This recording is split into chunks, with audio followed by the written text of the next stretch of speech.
Cruzando as Conversas. Oferecimento em 2024. Conte com o apoio de confiança. Conte com o Banrisul. Boa noite, amigos da RDC TV, chegando com mais um Cruzando as Conversas, dessa vez especial de Natal, nessa sexta-feira, confraria especial de Natal, como sempre, nas sextas-feiras, e a gente trazendo amigos, desta vez online, amigos de todo o Brasil. Deixa eu dar já boa noite para os nossos convidados. O Fábio Marçal, jornalista há mais de 40 anos em Brasília. Agora ele também é youtuber, criador do Bichos Tagarelas, comentarista, analista, repórter político, que já esteve várias vezes conosco aqui na nossa confraria do Cruzando. E o ano passado, se bem me lembro, fez também uma avaliação do ano político, do cenário brasileiro e mundial no ano passado, e a gente está convidando o Fábio de novo a estar conosco. E o Sérgio Lerrer, o Fábio está em Brasília, e o Sérgio Lerrer em São Paulo, jornalista, cineasta, fundador do Pro Legislativo, que é um canal de comunicação pública, e os dois estiveram comigo no ano passado aqui, né? E vamos estar juntos mais uma vez no nosso Cruzando as Conversas, nesta confraria especial de Natal. Já vou dar o meu boa noite aos dois em seguidinha. Eu só quero lembrar que nós estamos no ar sempre em nome de Banrisul. Banrisul em 2024, conte com o apoio de confiança, conte com o Banrisul. O nosso Cruzando as Conversas está sempre no ar pela RDC TV, 24524, Claro Net TV, está ao vivo também no YouTube, ao vivo no Facebook, em vários streaming, em vários canais, serviços, como a Roku TV, o Amigo TV, e está também no RDC Play. O RDC Play é o nosso aplicativo especial da RDC TV. Daqui a pouco eu falo mais um pouco sobre a promoção, inclusive com código de desconto aqui do Cruzando as Conversas, desse apresentador, hein? Presente de fim de ano para você que quer assinar o RDC Play. Vamos começar dando boa noite a Brasília, capital federal, onde tudo acontece. Fábio Marçal, que bom vê-lo novamente. Seja bem-vindo. Muito obrigado por estar conosco online, ao vivo, aqui no nosso Cruzando as Conversas. E estou doido para saber sobre os assuntos, que é uma caixinha de surpresa, isso que eu acho muito bom. E estar com meu amigo Sérgio Lerner é outra coisa. Então, vamos lá, vamos começar a trabalhar, como dizia o nosso querido Mendes Ribeiro, Renato. Jorge Alberto Mendes Ribeiro. Eu te conheci nessa época, né? Tu estavas em Brasília, já na base de produção do Jorge Alberto Mendes Ribeiro, quando ele estava aqui ainda em Porto Alegre. E depois tu trabalhaste com ele em Brasília. Isso já faz o quê? 40? Quase 40 anos, né? 40. Barbaridade. Foi ontem. Sólida amizade, isso que é bom. O Sérgio Lerner é um amigo mais novo, mas aqui, ó, já entrou para a confraria e ficou, já assumiu a sua poltrona no Cruzando as Conversas, e ele que está em São Paulo. Alô, Sérgio Lerner, boa noite, seja bem-vindo. Muito obrigado, Renato. É um prazer novamente estar aqui com nossos gaúchos exportados, eu aqui de São Paulo, Fábio de Brasília, né? Sempre com o pé no Rio Grande do Sul, um pedaço da mente no Rio Grande do Sul, com os amigos do Rio Grande do Sul, mas pensando o Brasil inteiro. E realmente, que nem o Fábio falou, hoje eu acho que a dúvida fica quais assuntos, porque são tantos assuntos, num ano de alta aceleração, muita coisa aconteceu. E já que você citaram uma personalidade importante da comunicação no Rio Grande do Sul, Mendes Ribeiro, essa semana, até através de um post do próprio Renato, fiquei sabendo da passagem de uma pessoa também, do Sérgio Schiller, famoso locutor, apresentador de TV, que eu tive a honra, com 16 anos, começar em TV, trabalhando na TV Difusora, e fazia as chamadas do programa que ele apresentava, que era o Câmara 10. Vai deixar saudades.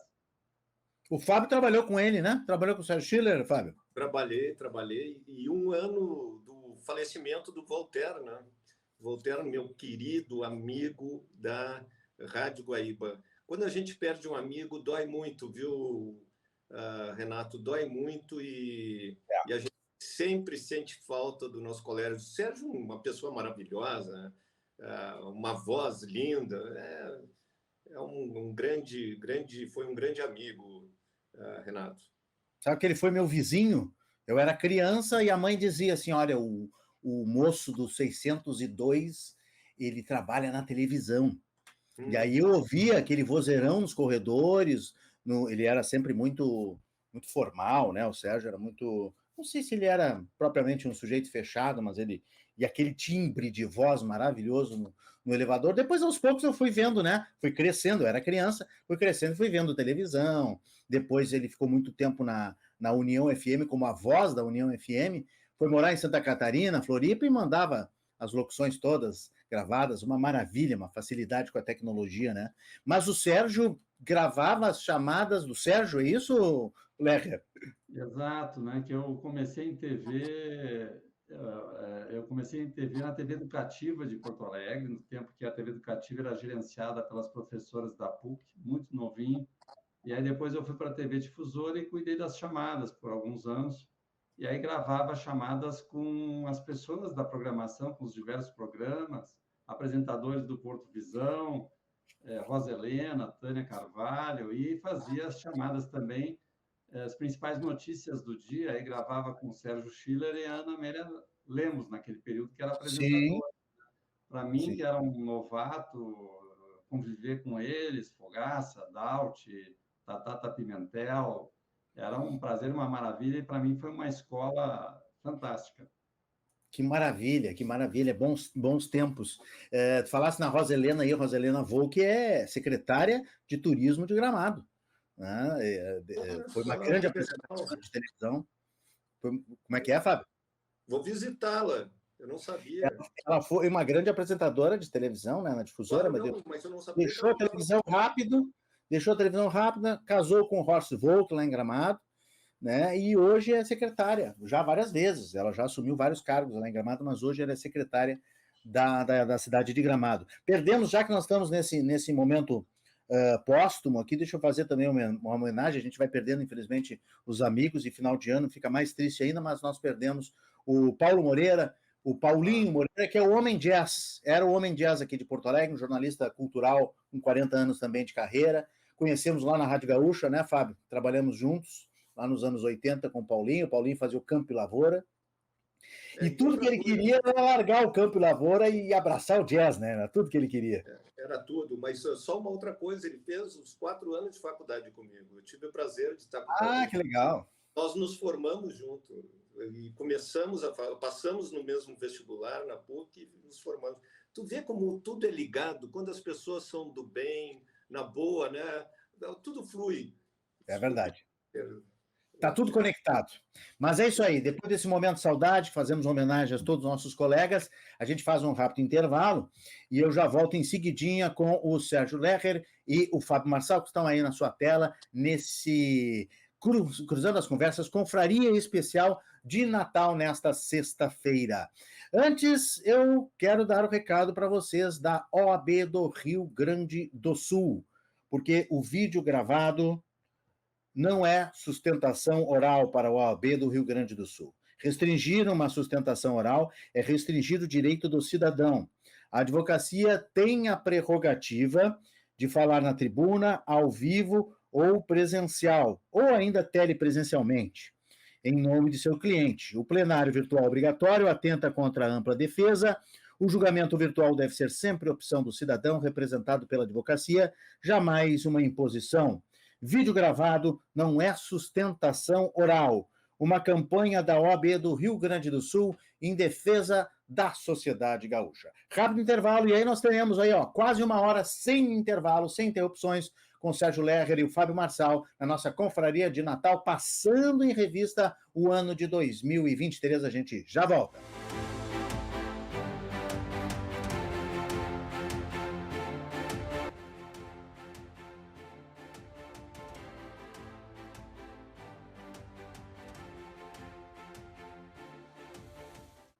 Estamos de volta com o Cruzando as Conversas especial de Natal nesta sexta-feira, 22 de dezembro, sempre em nome de Banrisul em 2021. Conte com o apoio de confiança conte com o Banrisul. Você está ligado em 24524, Claro Net TV, e nós estamos conectados com Brasília, Fábio Marçal, e São Paulo, Sérgio Lerrer, dois amigos jornalistas que já estão acostumados, né? Já é quase uma convocação, todo final de ano, vocês já estão acostumados a fazer essa revisão, essa grande rememoração do ano, principalmente na política. O Fábio, lá em Brasília, deve ter vivido momentos, né, principalmente nesse segundo semestre, né? O que a gente teve de assunto e de acontecimento, hein, Fábio Marçal? Foi um bom ano para a política no Brasil? Eu te digo uma coisa, foi um bom ano, um ano maravilhoso, assim, do ponto de vista do governo, que teve uma série de vitórias na área econômica, mas o lobby forte, né, do empresariado, que existe o lobby, não vejo mal nisso, o lobby, algumas medidas do governo foram totalmente, né, alteradas. E o que eu te digo é o seguinte: a gente está fechando um ano com a questão do dólar baixo, bolsa de valores lá em cima, inflação controlada, mas tudo tem um preço. Hoje, eu garanto para vocês, não existe mais o presidente soberano, o presidencialismo. Existe o Congresso Nacional que, se você for contra o Congresso, como ocorreu com a Dilma Rousseff, você vai ser cassado. Então, ter um acordo. Só que eles aprontaram uma violenta agora, Sérgio, que eles aprovaram as emendas dos parlamentares, que é quase 38 bilhões de reais, são impositivas. Mas o que acontecia? Impositiva tem que pagar de qualquer jeito. Mas o governo ia pagando ali, tinha uma votação, pagava, liberava, e daí o cara ficava feliz. Agora eles pegaram um pega-ratão para o governo, que até junho todas as emendas impositivas têm que ser liberadas. Se todas as emendas impositivas forem liberadas, o governo não tem mais barganha para nada. Não tem. Então, a sorte do governo que ele aprovou o que tinha que aprovar de importante, que é uma reforma tributária, que eu coloco ali ela lá em cima, que a reforma tributária há 40 anos, aqui eu estou em Brasília, e há 40 anos se falava na famosa reforma tributária. Ela é ideal? Não. Mas com o Congresso que está aí, até foi muito, Renato. Muito bem. Sérgio Lerrer, como é que tu viste esse ano de 2023, uma pincelada inicial? Eu concordo com o Fábio, eu acho que o grande ganho do ano, do ponto de vista público, foi realmente a aprovação da reforma tributária, que é uma pauta que andou por muito tempo no Congresso. Eu mesmo, pessoalmente, acompanhei, em alguns momentos prestei serviço para algumas entidades de carreiras públicas ou empresariais que tinham interesse na reforma. Sempre foi muito difícil andar, havia algumas propostas em simultâneo em andamento no Congresso, então me parece que chegou aí a uma reforma possível, sem ser a ideal, mas que de alguma maneira vai limpar um pouco a organização do controle dos impostos e dar uma visibilidade melhor sobre as fontes de arrecadação e, ao mesmo tempo, permitir que, quem sabe, as empresas possam reduzir o investimento que fazem atualmente na área fiscal, que tem algumas grandes empresas, por exemplo, que têm um volume enorme de pessoas na área fiscal, fora consultorias e auditorias contratadas para não correr o risco de errar.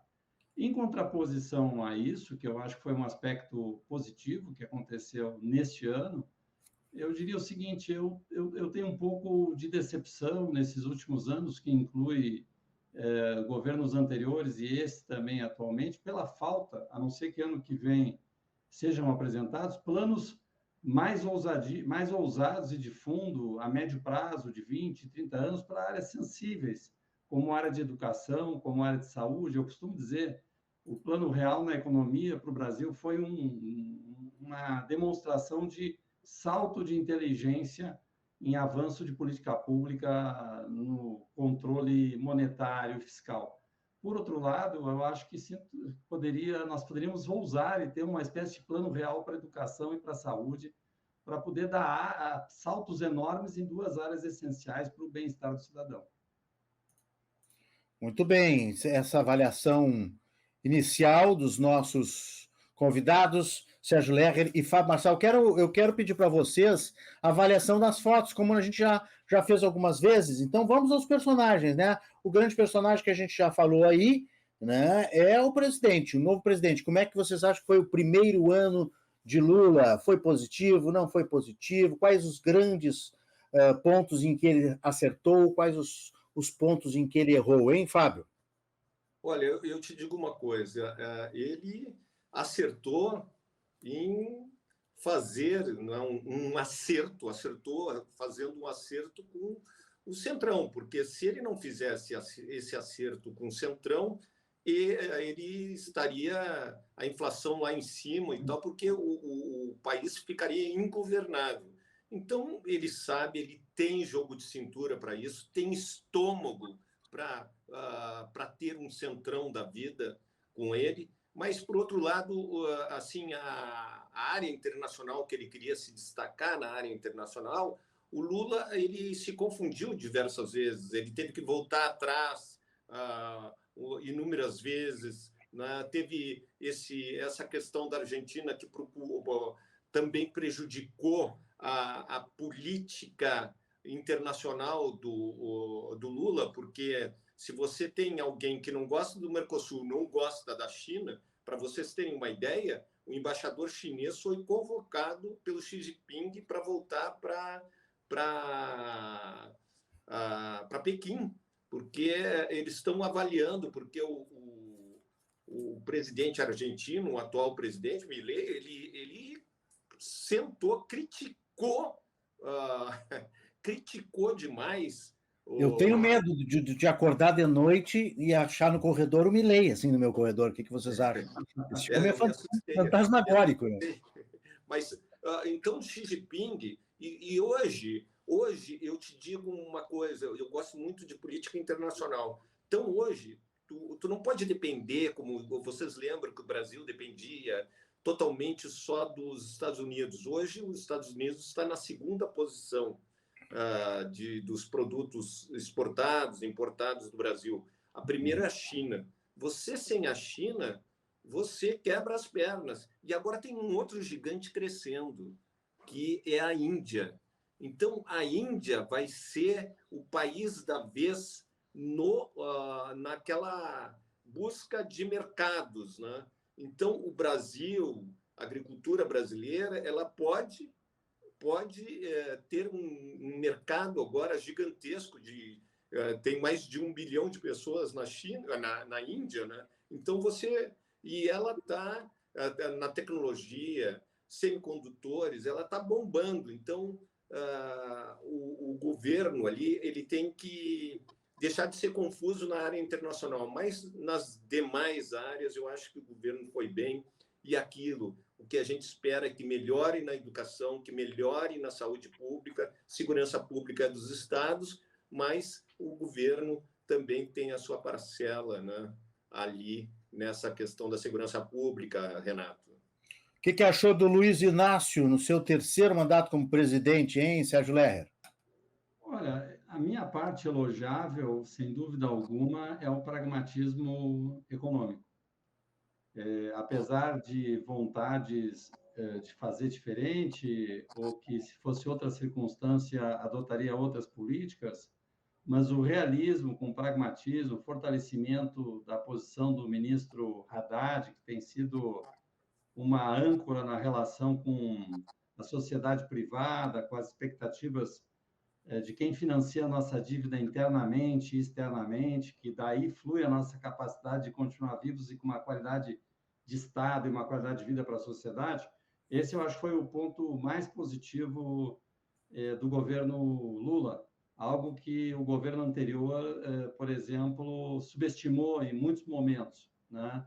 Um ativismo excessivo, mandando sinais diferentes para o mercado. Nesse ponto de vista, o governo Lula é um governo muito mais pragmático e realista no setor financeiro do que o anterior. O ponto negativo que eu diria é o discurso do presidente Lula, né? Porque uma coisa é a ação e outra coisa é o discurso. O discurso do presidente Lula, começando pela parte internacional, como o Fábio falou, ele é desconexo, ele não tem uma observação neutra apreciável, né? Ele parte de algumas premissas se fazendo de neutro, isso é percebido pela comunidade internacional e não é bem aceito.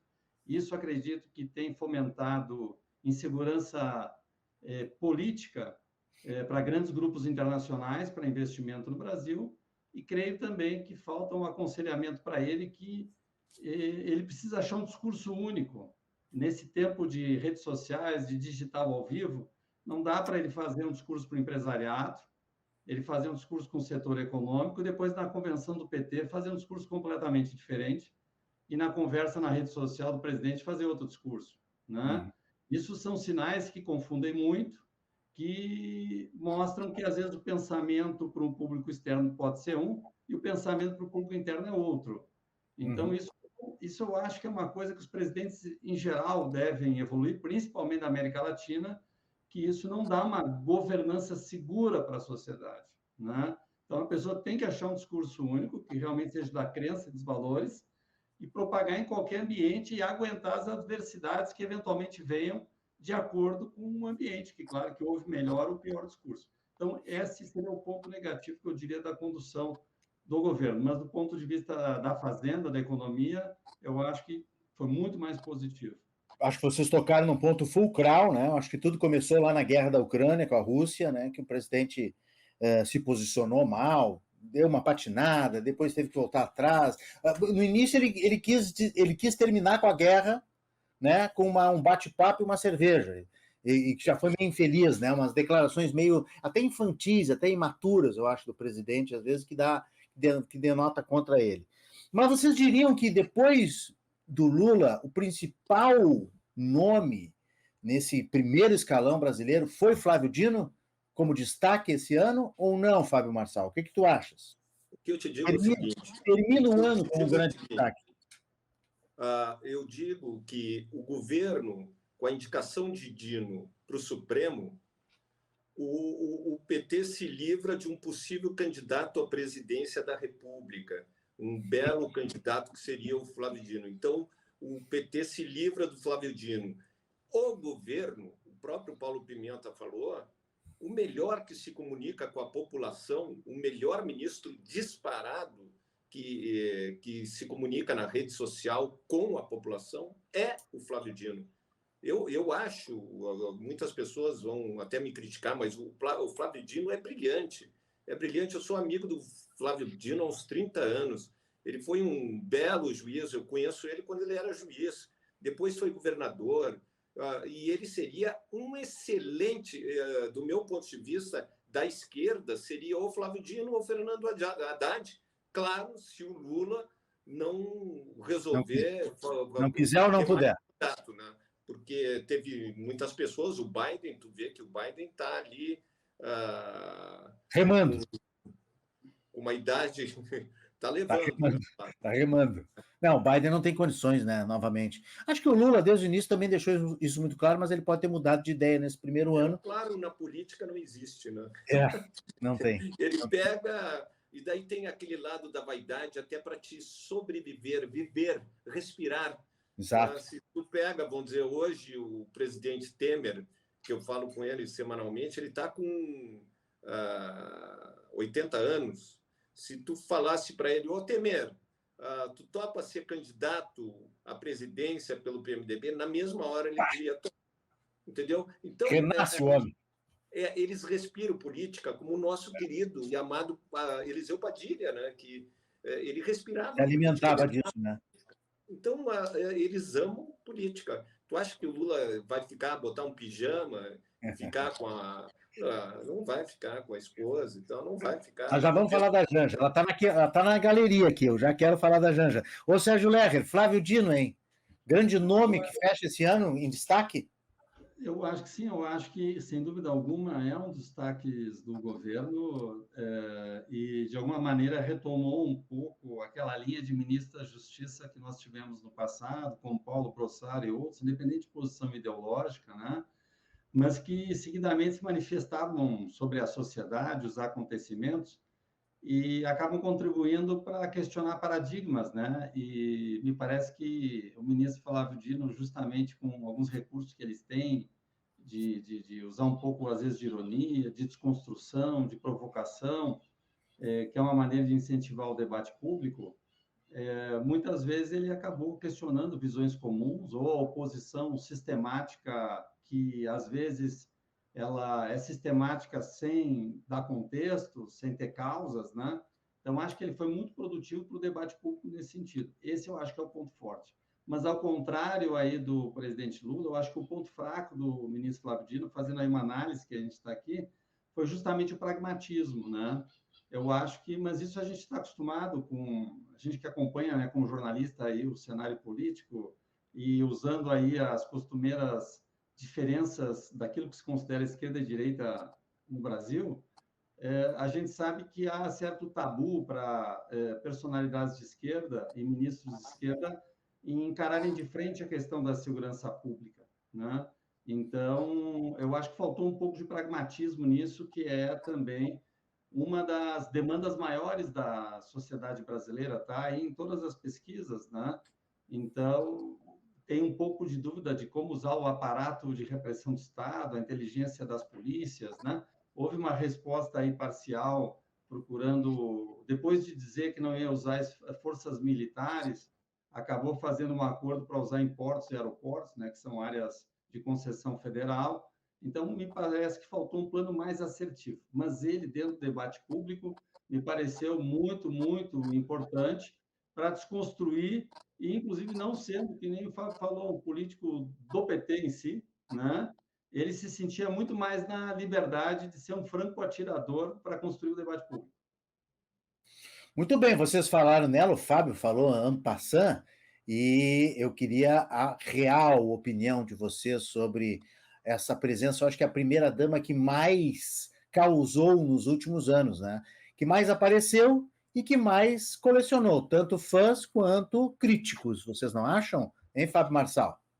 Exatamente, até o Musk, né? Eles se pegaram nas redes sociais. Uhum, Ela nesses últimos dias aí, né? nesses últimos dias ela é ótima assim em redes sociais. Eu acho que Ela ela teve o perfil bloqueado, aliás, hackeado, né? E ela hackeada, pediu providências e parece que o Elon Musk não deu muita bola. não deu muita bola e foi um adolescente ali que tu vê, um adolescente do aliado de outro, do ex-presidente, né? Mas o que eu te digo é que o ideal é ficar um pouco na dela mesmo, né? Vamos dizer, eu acompanhei todos os presidentes, raramente os presidentes levavam a esposa. E daí por que eu vou explicar assim, pá, tu é machista, não sei o quê? Não, eu vou explicar para vocês por quê. Porque é o seguinte, vamos dizer, você, na grande maioria das audiências internacionais, vamos dizer, você vai com Putin, qualquer um, Xi Jinping, as duas chancelarias discutem quantas pessoas vai ficar naquela sala. Então, assim, se a China botar 4, nós botamos 4. Se a China botar 1, nós botamos 1. Né? Se a China botar 5, nós botamos 5. E daí o que acontece? Se ela quiser sempre o protagonismo, e tá ali, eu a vi em algumas reuniões, ela não tem que estar ali. Vamos dizer, e daí naquela reunião, para ela entrar naquela reunião, saiu um ministro de Relações Exteriores, saiu um ministro da Fazenda, saiu um ministro que de repente ia discutir assuntos pertinentes à reunião. Então, eu acho que ela tinha que ficar um pouco, como a gente diz aí, na dela, né? Que era importante. E, obviamente, que ela tem uma forte influência no Lula, mas não é uma total influência, porque por ela teriam mais mulheres no governo Lula, e o governo Lula ele está pensando em trabalhar com quem ele confia, os amigos, vamos dizer, a pressão para botar uma mulher, ela falava todo dia com o presidente, uma mulher. Ele pegou, Já teve mais mulheres e o Lula tirou 4 mulheres. de ministérios, da presidência da Caixa, ele teve que ceder ao Centrão, teve que ceder ao Congresso e mudou os nomes dessas mulheres, tirou essas mulheres do poder. E colocou homens, né? Não só trocou, né? E colocou homens no lugar. Né? E colocou homens, exato. Fala, Sérgio. Não, eu acho que é inapropriada essa visibilidade dado, se fosse primeira-dama, se fosse um primeiro-damo, né? Porque é inapropriado, porque não pode, do meu ponto de vista, numa reunião em que está lá o presidente, às vezes ele está cercado de ministro, e de repente a opinião preferencial vire da primeira-dama, como dica, como toque, quando na verdade estão lá vários e vários conselheiros, desqualificam, parecendo um caráter pessoal que se sobrepõe ao caráter da política pública do conjunto de ministros. Não é adequado. Eu acho que toda primeira-dama, ou se fosse, né, ao contrário, uma presidente mulher e o esposo, a visibilidade no início para você conhecer e tal, faz parte, conhecer o ambiente pessoal, o conjunto, a família do presidente, da presidenta, isso eu acho que é natural, mas depois, qualquer tipo de visibilidade deve ser fruto do trabalho, né, da pessoa, em alguma instância que ela está estabelecida dentro do governo, do Estado, né? Nós tivemos um exemplo disso, por exemplo, com a Ruth Cardoso, né, que eu acho que foi uma primeira-dama diferenciada, porque ela foi construtora e foi de políticas públicas, e ela falava sobre o que ela construía, né? Não uma relação como interlocutora privilegiada do presidente. Eu acho que isso não é bacana, não é legal, de parte do presidente é uma forçação de barra. Eu acho que se era para ter um gesto para as mulheres, seria um gesto mais justamente do ponto equitativo de cargos, né? E não pessoal com a esposa dele. Isso não é legal, porque, do meu ponto de vista, é inclusive um toque de patrimonialismo antiga, né? De ocupação dos cargos, da família. Não é bom, não é produtivo do ponto de vista republicano. Eu faço uma crítica nesse sentido. Renato, só para completar aqui, a bola ficou, né? Vamos dizer, o Milei, ele mudou a lei que não podia, na Argentina, se contratar, de forma alguma, podia se contratar parentes, né? E a irmã dele é tipo a primeira-dama, é tudo, a irmã dele. E ele derrubou a lei antes. A chefe da Casa Rosada. É para contratar. A gerente geral da Casa Rosada.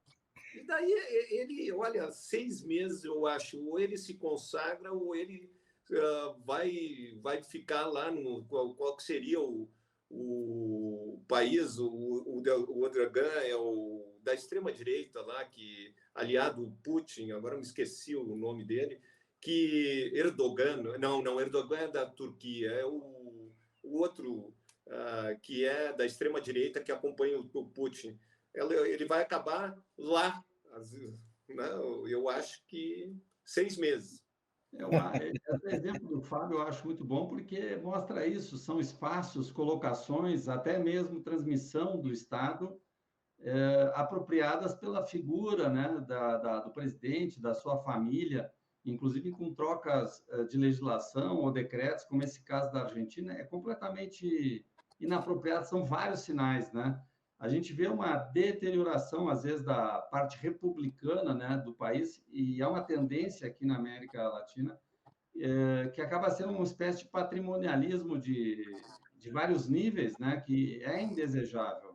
Você vê que, às vezes, disso a gente acaba normalizando. Essa semana, não querendo também tumultuar aqui, mas tivemos também uma decisão do STF em que o ministro, acho que é o ministro Toffoli, né, julgou uma causa que excluía uma multa de 10 bilhões, que talvez fosse justo excluir ou não, mas no qual uma das advogadas, né, da outra parte, que é da JBS, é a esposa dele, né?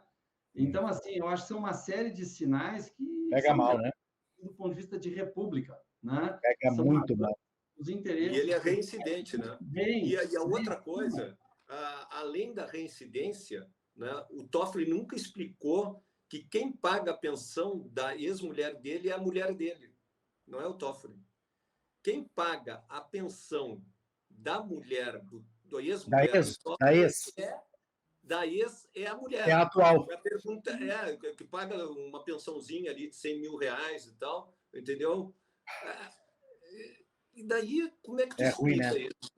Né? Essa questão da Janja, acho que vocês tocaram um ponto maravilhoso aí, muito, muito correto, que porque a gente tem que ter sempre cuidado e tem que se repetindo, senão parece que a gente é contra a primeira-dama aparecer, contra a mulher, não é um discurso contra a mulher, bota 12 ministérios chefiados por mulheres, é uma maneira muito melhor, como disse o Sérgio, de mostrar a força da mulher e a presença da mulher no governo, do que dar todo essa liberdade, vamos dizer assim, essa liberdade de atuação da Janja. Eu acho que a Janja, inclusive, ela atrapalhou o Lula nesse ano, enfraquecendo a personalidade e a força dele como presidente, porque virou nas redes sociais e na mídia, como a mulher que está por trás dele decide tudo, decide a gravata, decide o que ele vai vestir, decide se ele vai ou se ele não vai em tal lugar. Aí teve aquele episódio lá, uma bobagem, negócio das canetas e tal, mas assim, ele retira as canetas e entrega para ela guarda na bolsa,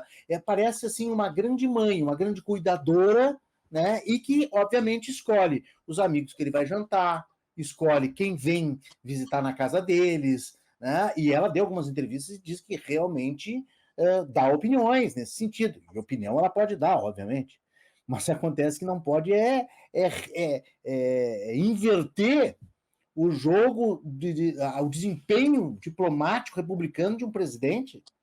Né? Não pode estar na mão da primeira-dama dessa maneira.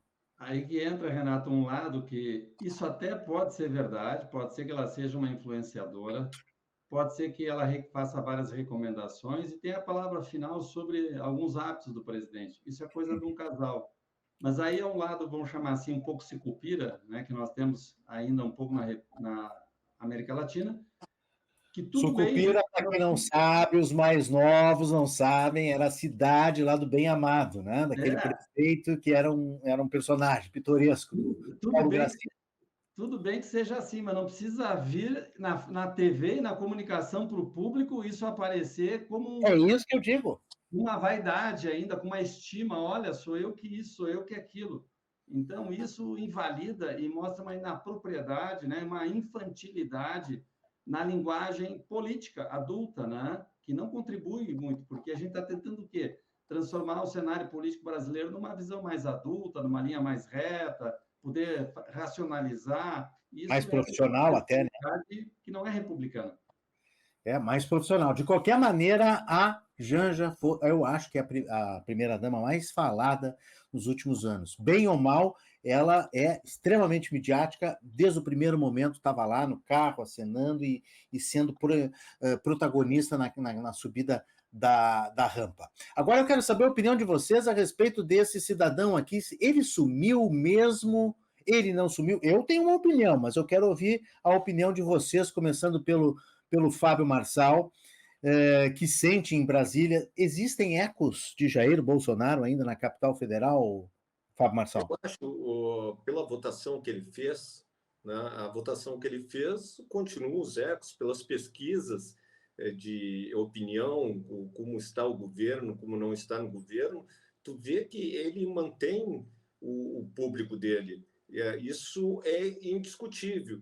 E o grande teste antes das eleições vão ser as eleições municipais, que ali ele vai mostrar se tem bala na agulha, como a gente fala, eleger, vamos dizer, os principais prefeitos das capitais.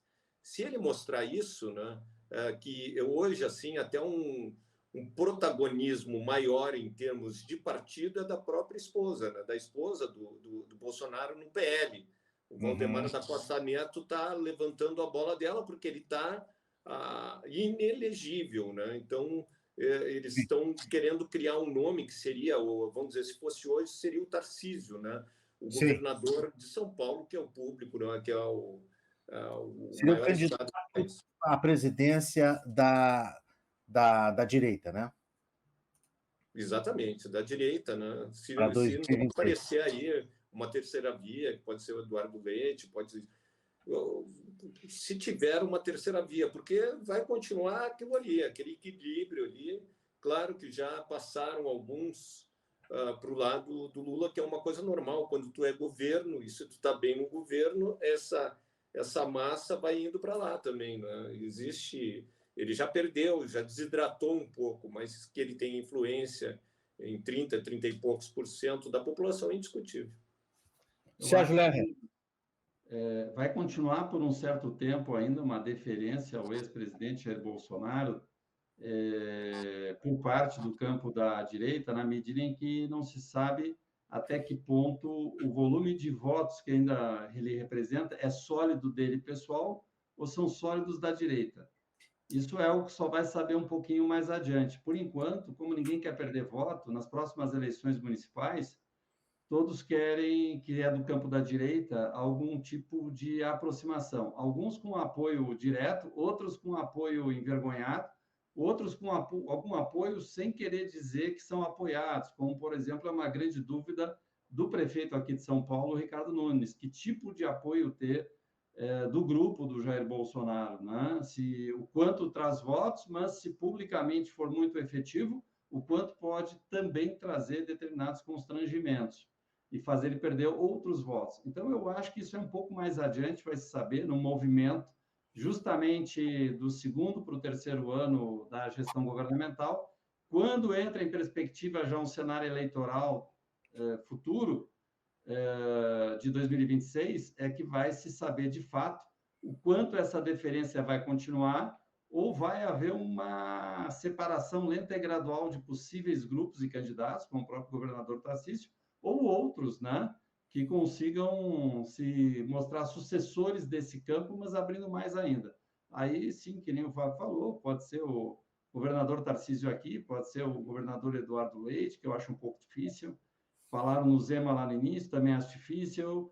Eu vejo os possíveis realmente nesse campo como o governador Tarcísio e o governador Ratinho Júnior. Muito bem, vocês estão antecipando, só um pouquinho, Fábio, para aí, só um pouquinho que o microfone está desligado. Vocês estão antecipando os personagens. Olha aqui o que tinha para mostrar para vocês. Daqui a pouco eu quero saber a opinião de vocês. Fala, Fábio. Não, quando ele colocou o Ratinho, é um nome que não aparece para vocês, mas na política aqui em Brasília, ele e o Helder Barbalho, até uma dobradinha que seria ele e Helder Barbalho, se fala muito aqui, só para complementar. Se eu tivesse que fazer uma aposta, fosse obrigado hoje a fazer uma aposta, quem seria o candidato viável, né? Porque ser candidato é uma coisa, ser candidato viável do campo da direita, claro, do meu ponto de vista aglutinador, seria o Ratinho Júnior. Muito bem. Fábio Marçal, acho que tu tá com a aba do WhatsApp aberta aí no teu computador, se tu puder fechar, porque está entrando o som das mensagens do pessoal acessando o Fábio Marçal, todo mundo quer saber tudo sobre Brasília, são pedidos, são convites, são contratos, as pessoas querem Fábio Marçal. Fábio Marçal está lá no YouTube agora com Bichos Tagarelas, é isso, Fábio? Antes da gente passar para o próximo assunto. Não, olha, só rapidamente, é um projeto que saiu do meu amigo Ricardo Weg, e ele que deu o nome para o programa, que eu achei ridículo no primeiro momento, né? Mas aí eu falei, se tu tem um produto, né, vai ser bom. Então a gente já está com um correspondente, só tem maluco ali, né? Então tem um correspondente, um jornalista, todo mundo trabalhando de graça, que é uma coisa absurda, é uma cooperativa de graça, né?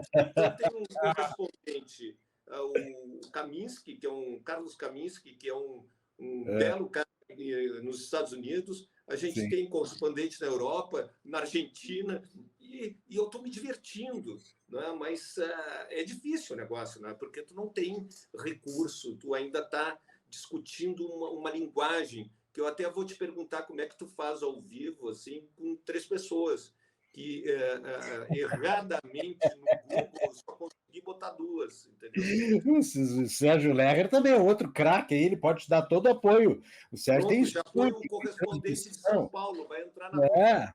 Olha aqui, o Lucas Mendes vai ficar bravo com esse teu projeto aí, vai derrubar uma Manhattan Connection, que tá mudando de 1 em 1 ano, eles mudam de canal, né? Agora eles estão aí no novo projeto, mas eles vão ficar com ciúmes de vocês aí, do Bichos Tagarelas. Procurem lá no YouTube Bichos Tagarelas. Não, bichas não, né? Bichos Tagarelas. Não teria problema, acho que não tem problema nenhum. Não tem problema nenhum, diversidade total. nesse programa aqui, Diversidade Total. Ô, Sérgio Lerner, fala um pouquinho do teu Pró-Legislativo. É uma grande plataforma que tem há muitos anos aí unindo toda essa comunicação pública, né? Eu me dediquei, eu tive no meu passado algumas prestações de serviços para legislativos, que eu era conhecido como uma pessoa que fazia uma visão mais macro para aperfeiçoar a comunicação, que muitas vezes uma organização ela tem assessoria de imprensa, ela tem jornalista, ela tem publicitário, mas as coisas não estão indo bem, não tem comunicação efetiva. E eu fiquei conhecido como uma espécie de consultor de gestão de comunicação e fui chamado para vários desafios. Tem alguns lados que eu dei mais certo do que outros. Um deles foi a área de saúde, eu sou muito conhecido na área hospitalar, para a parte de comunicação, mas fiquei muito conhecido também na área do legislativo, me apaixonei, sou apaixonado pelo legislativo, vejo no legislativo a grande forma de participação da sociedade, acho que os legislativos avançaram muito, mas eu sempre batia de frente com a comunicação que vinha do Congresso, de uma Assembleia, de uma Câmara Municipal, que queria copiar a comunicação do Poder Executivo.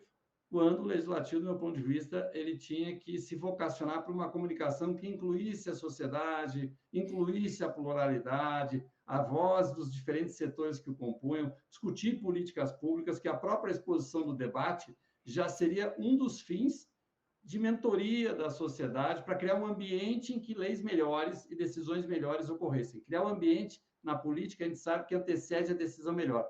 Senão, decisões boas, por melhores que elas sejam, não são adotadas. A gente tem que criar um ambiente. Então, eu vejo a comunicação legislativa como fundamental para criar um ambiente na sociedade para que melhores projetos, políticas públicas sejam aprovados e avancem. Aí eu escrevi livro sobre o tema e comecei a criar eventos sobre o tema para formar jornalistas e profissionais de comunicação pensando assim, e pegou. Aí eu tenho há muitos anos já o Pró-Legislativo, tem congresso de comunicação legislativa, tem fórum, tem cursos, fizemos ainda agora, semana passada, por exemplo, uma oficina de condutas vedadas na comunicação para câmaras municipais, visando o ano eleitoral de 2024, tem uma série de vedações, tanto de orçamento como de visibilidade do parlamentar, maneiras de vocabulário, etc. Então, é um trabalho que prosperou e eu conto generosamente com muitos profissionais que também fazem trabalho diferenciado pelo país.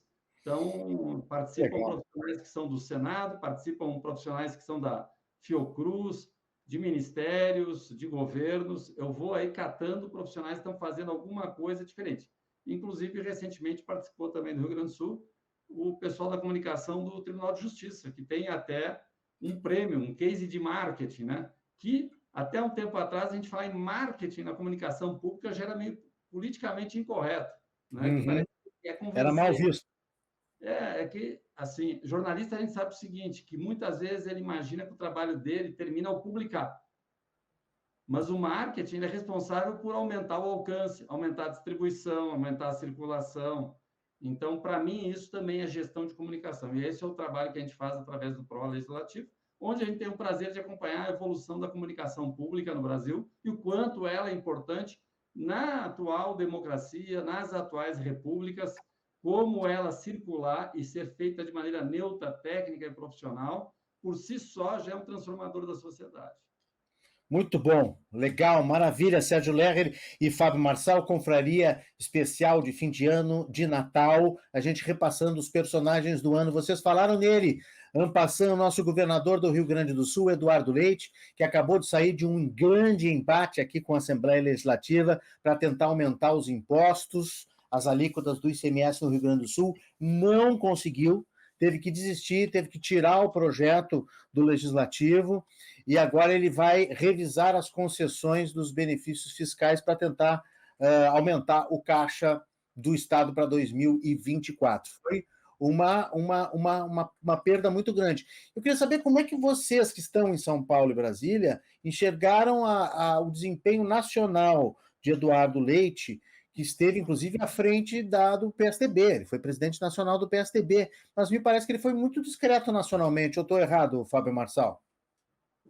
O que eu te digo é o seguinte, eu acho que o governador ele descobriu, né, que tu não pode ser governador e ser presidente do partido, porque daí você deixa um lado, né, que seria o governo, né? Então, o governo ele está fazendo um ótimo governo. O problema é que nós temos uma dívida que sempre foi impagável, que se negociou a dívida. Nós já, desde que eu estou aqui em Brasília, acho que já fizeram uma renegociação dessa dívida 500 vezes, mas cada vez aquela bola de neve cresce mais, né? E o que deveria acontecer é um dia acabar essa dívida, que é a dívida, além de impagável, prejudica os investimentos do Estado. Mas eu acho que ele está no caminho certo, né? Quem gosta muito dele e sempre pergunta sobre como é que está o Eduardo, ele fala, Eduardo é o presidente Michel Temer, né? O ex-presidente Michel Temer, mas eu digo, ele está no caminho certo, mas ele acertou em sair ali do PSDB, que o PSDB ele está cada vez... Eu aposto até que o governador tenha que trocar de partido, que o PSDB está sumindo, né? Será que sai? Eu acho que até quando tu falas que ele acertou saindo da onde? Saindo da da presidência do PSDB, da presidência, e voltando para o governo.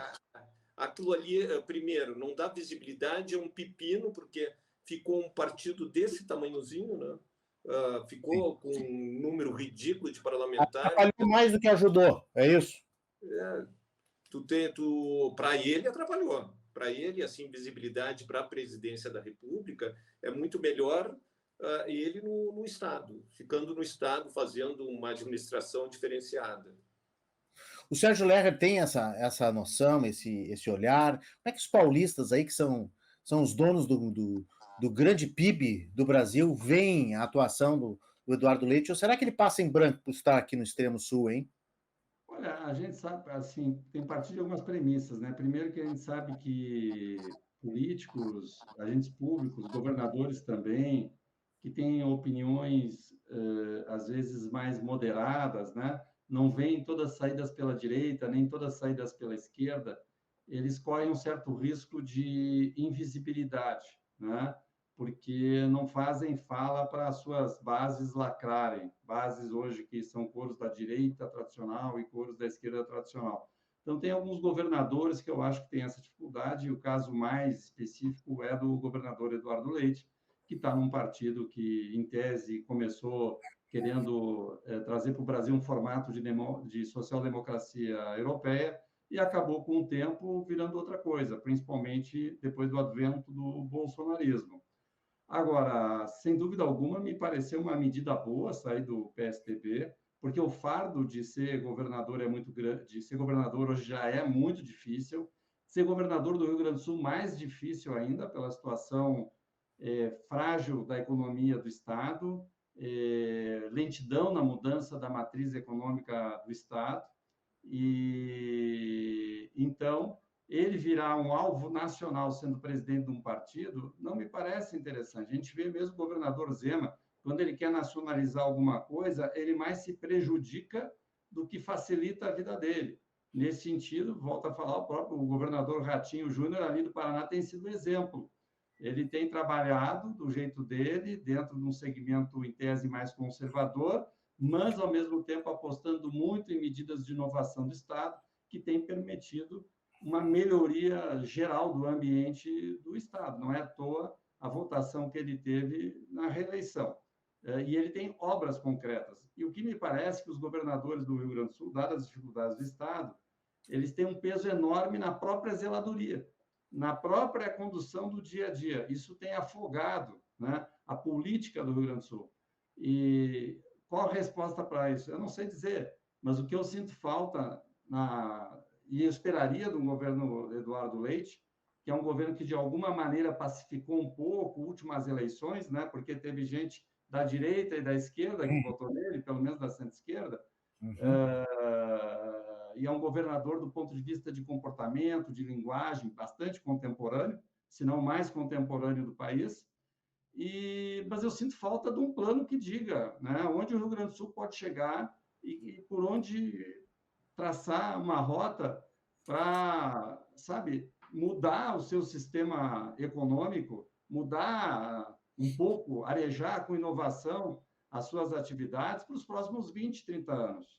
Eu acho que se ficar brigando emenda a emenda, decisão a decisão na Assembleia, acaba mercantilizando a decisão, acabam sendo mais, entre aspas, populistas, no sentido de agradar um setor a outro setor, se evita qualquer medida indesejável a médio e longo prazo e o Estado fica estacionário.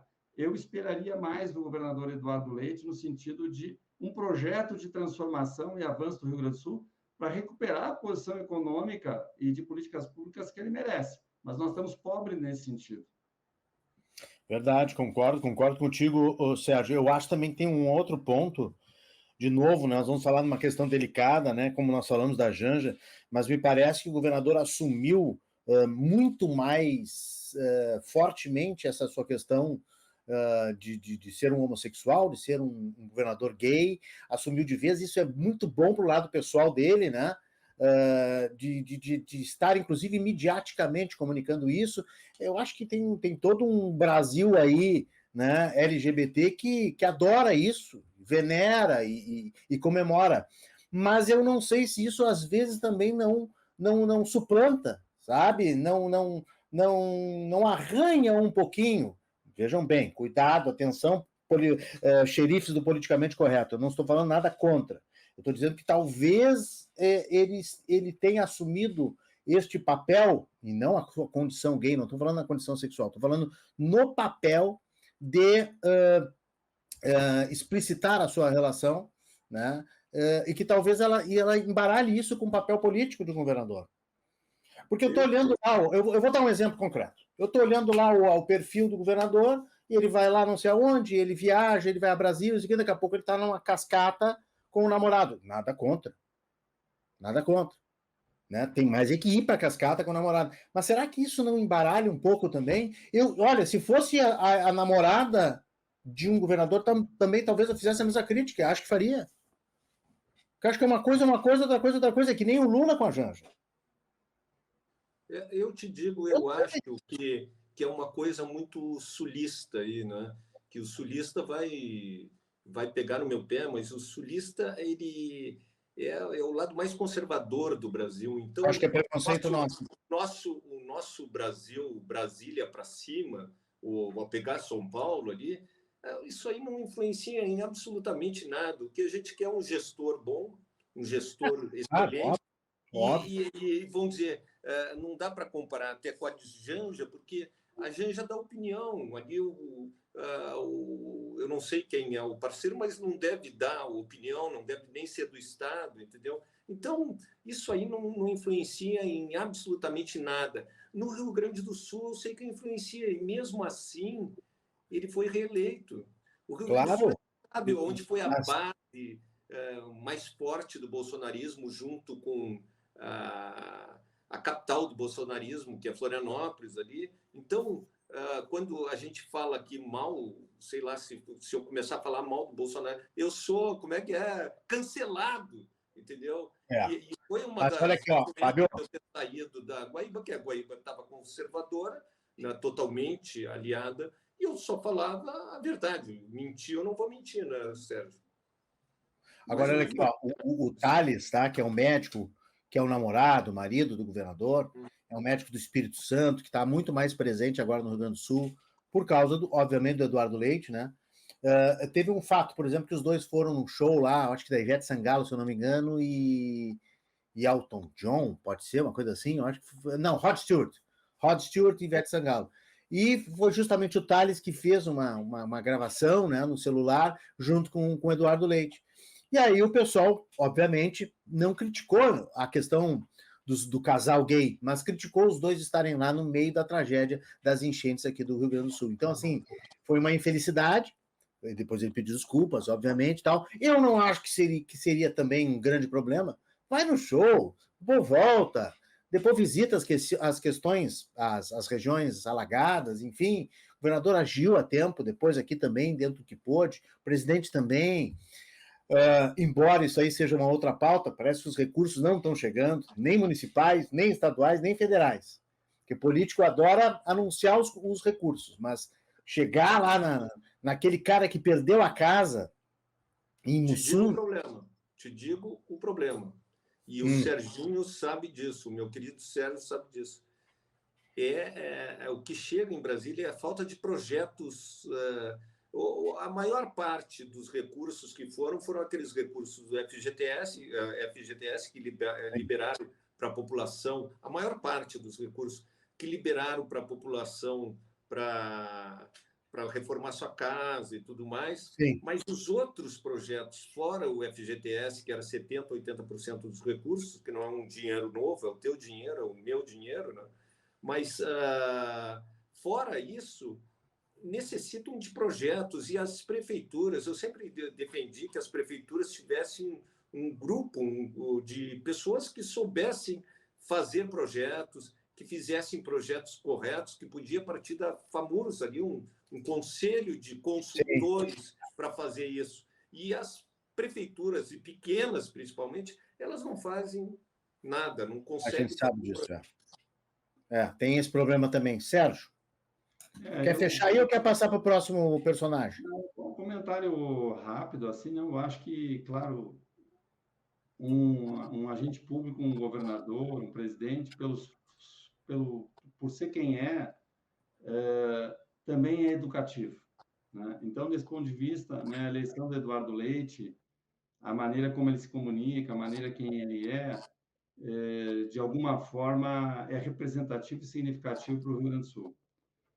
Mas, claro, é insuficiente, né? A gente espera de uma pessoa que justamente veio de Pelotas e teve ganhos políticos regionais a partir do que em Pelotas implantou de projetos.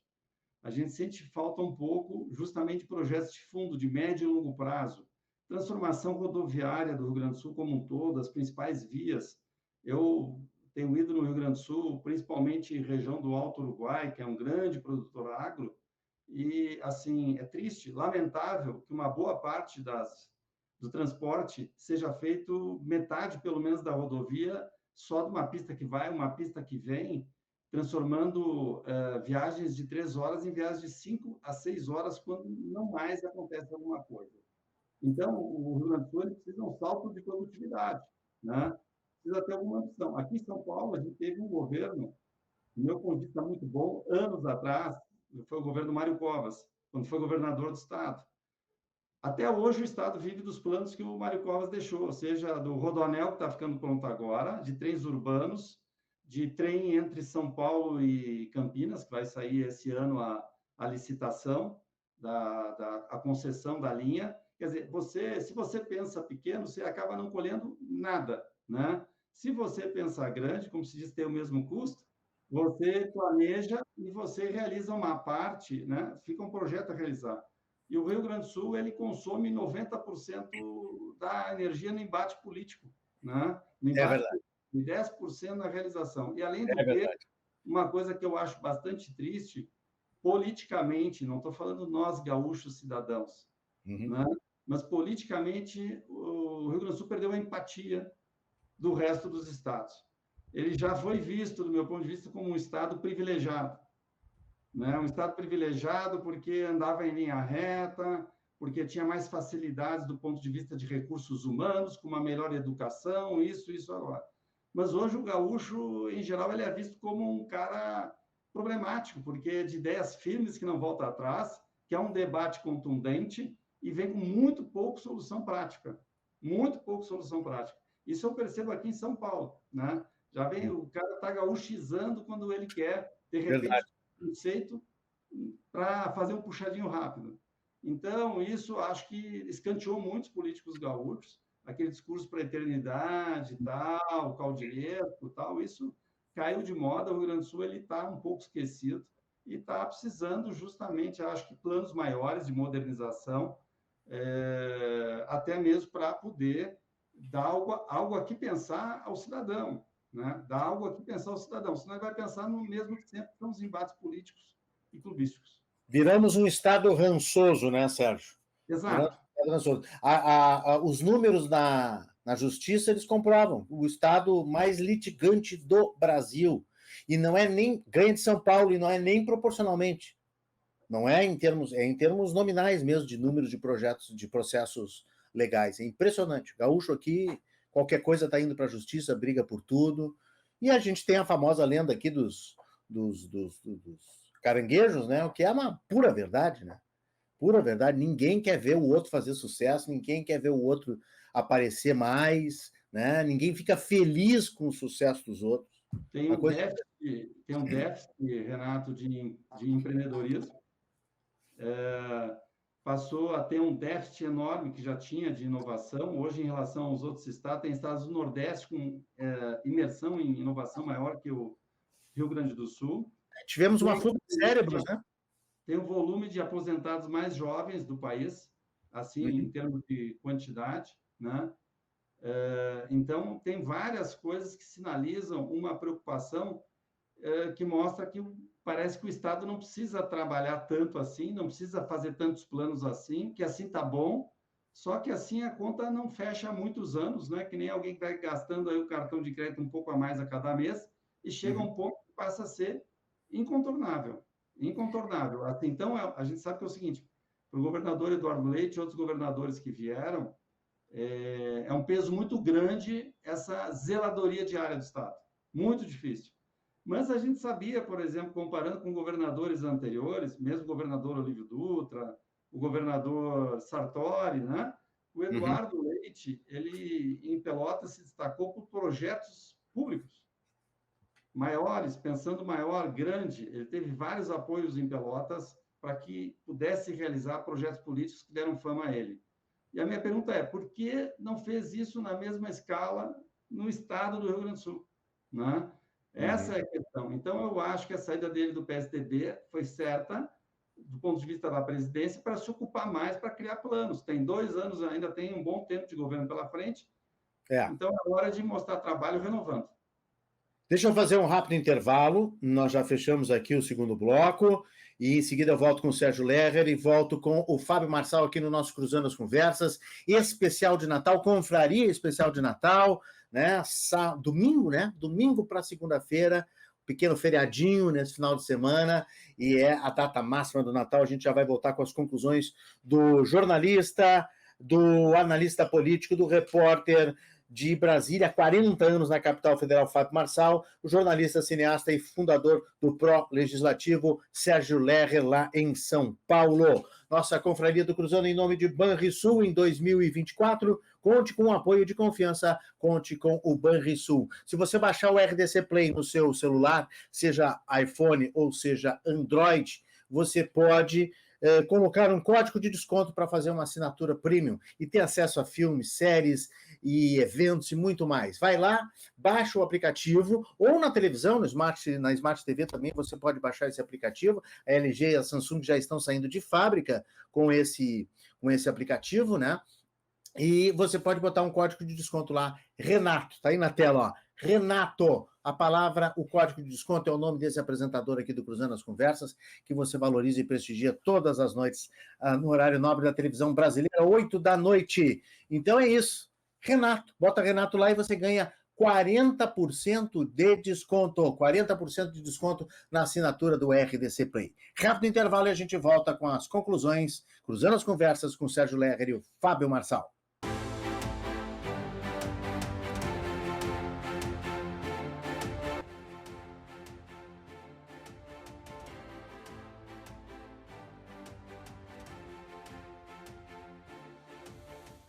Voltamos com a Confraria do Cruzando especial de Natal nesta sexta-feira, em nome de Banrisul. Em 2024, conte com apoio de confiança, conte com o Banrisul. Estamos online diretamente com São Paulo, Sérgio Lerrer, e também Brasília com Fábio Marçal. É a nossa confraria, repassando o ano, passando a régua nos fatos do ano. Infelizmente, são tantos fatos, são tantos personagens que a gente não consegue nem vencer aqui no programa, mas certamente vocês voltarão várias vezes. Eu tenho 2 minutinhos de conclusão para Fábio Marçal. Quer fazer aquela reflexão do presente de Natal, Fábio? O que os brasileiros gostariam? Eu te digo, menos presente e mais carinho e amor, né? Porque o que aconteceu? As nossas famílias, nessa briga da esquerda maluca e da direita, da direita maluca com a esquerda raivosa, né? A mais raivosa, ficou uma coisa horrível, né? As famílias não... Eu estou te falando, eu não consigo um Natal em paz com a família, né? Então, o que eu desejo para todos é que se desarmem e não comece a provocar. Eu chego aí em Porto Alegre, a minha irmã me provoca, até tu perder as estribeiras. E daí ela, tu perdeu as estribeiras. Perdi porque tu me encheu, né? Me incomodou o tempo inteiro. Então, o que eu queria é que voltasse o amor, o espírito de Natal para todos, e não que essa pegação de pé, entendeu? Que eu não aguento mais, que a minha irmã ouça o programa. Pois eu ia dizer, ela está ouvindo, ela está vendo. Reclamação ela ao vivo. fanática, né? Que ela não vê televisão, ela só fica no WhatsApp, assim, olha, sabia que não sei o que eu falei é fake. Não é fake, não é fake. E aquela briga, e no Natal passado foi um horror, né? Tiveram que todo mundo... Então, eu desejo para os nossos amigos que se desarmem e que tenham muito amor nas suas famílias, que o Natal é isso, é amor, é união das famílias, e é isso que nós queremos. Será que a família vai voltar para nós? Esse é o grande presente que eu gostaria de ter, a minha família de novo comigo, e a gente conversar de uma forma civilizada, não é política, deixa para os políticos, irmãos, e pai, e mãe, é brincadeira. Uma trégua, pelo menos, né, Fábio? Uma trégua. Que voltem os almoços de domingo, né? Infelizmente, desde 2018, né, que nós estamos vivendo isso. Sérgio Lerrer, teu presente de Natal, qual é o teu desejo para esse final de ano, para o Brasil, enfim, como tu quiseres fazer essa reflexão. Duas coisas curtinhas. Eu vou pegar um pouco a carona que vocês falaram, né? Eu acho que as pessoas têm que ter noção que hoje, até mesmo nas corporações se fala, a grande diferença do mundo, da competitividade, das organizações, de uma empresa dar certo ou dar errado, é os recursos humanos. Assim também é num país. A gente precisa de reconhecer que o melhor são recursos humanos variados, né? No Vale do Silício, lá, olha, só os americanos não conseguem evoluir o suficiente nas tecnologias. Traz um israelense, traz um indiano, traz um africano. Quanto mais diferentes, melhores, porque você tem prismas, percepções e sensibilidades diferentes que vão se completando e construindo. Então, precisa realmente sedimentar a percepção que não é apenas uma linha de pensamento que constrói. Às vezes, até elas podem se revezar, a gente não vê na Alemanha aí, governos de direita, da esquerda, no Chile, idem, se revezando, cada um fazendo um pouco do que tem de melhor. Aqui no Brasil, a gente tem trabalhado muito pela exclusão, quer dizer, eu só falo com os meus, os outros atrapalham. Quando o caminho é muito mais de construção. Ninguém vai matar a direita, ninguém vai matar a esquerda. Se a esquerda, em tese, né, faz de melhor o social, educação e saúde, deveria entregar isso nos seus governos. Se a direita faz melhor organização de mercado, de sociedade privada, de liberalismo de negócios, devia entregar isso, organização econômica, devia entregar isso nos seus governos. Perfeito. E revezamento, que nem num time que ataca por vários lados. Um time que ataca por um lado só não vai ganhar o jogo, fica muito previsível, né? Então, esse completo. E a segunda questão só, eu, pessoalmente, sou há muitos anos, né, eu tenho a crença da transformação da economia pela inovação e a matriz energética, para mim, é a base disso.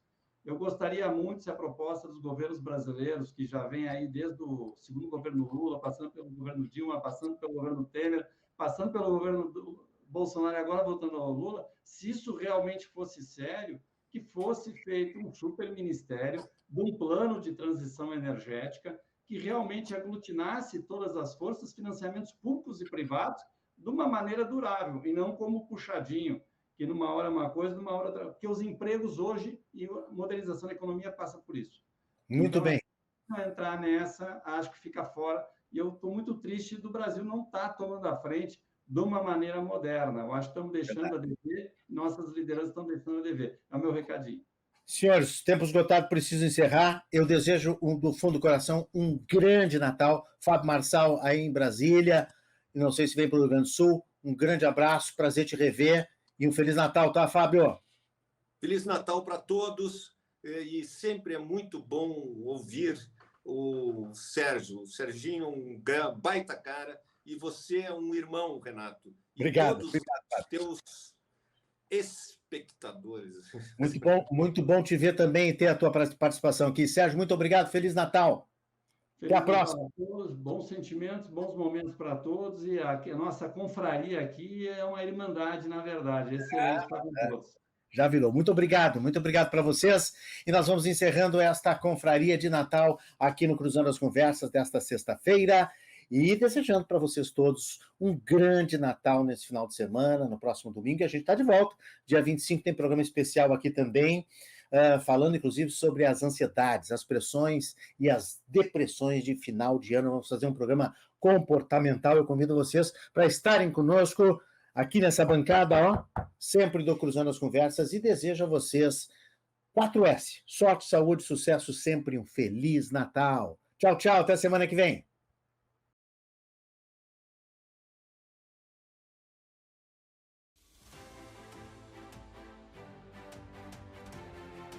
Cruzando as Conversas. Oferecimento em 2024. Conte com o apoio de confiança. Conte com o Banrisul.